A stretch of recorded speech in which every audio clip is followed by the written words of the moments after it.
Dampness and mould are strongly linked to a variety of health issues, including respiratory conditions, and should be dealt with as a matter of urgency.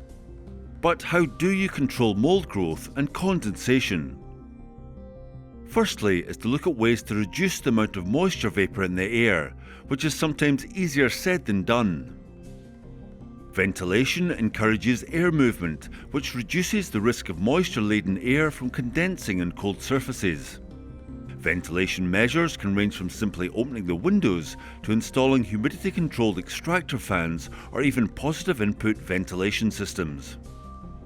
While it's important to control condensation, many people's priority will be to treat mould growth as a crucial part of a condensation and mould control strategy.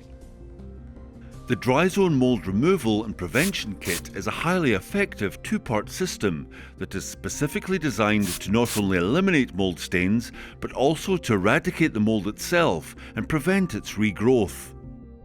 Dry Zone Anti-Mould Emulsion Paints and Dry Zone Anti-Mould Additive incorporate a biocide which helps to prevent mould growth for up to 5 years to give long-lasting anti-mould protection. In the British climate, poorly insulated wet masonry walls are a prime contributor to problems with condensation. An application of storm-dry masonry protection cream prevents rain penetration and allows the wall to dry out. When combined with our range of slimline insulation products, a warmer external wall can be easily achieved, greatly reducing the likelihood of condensation and mould from forming.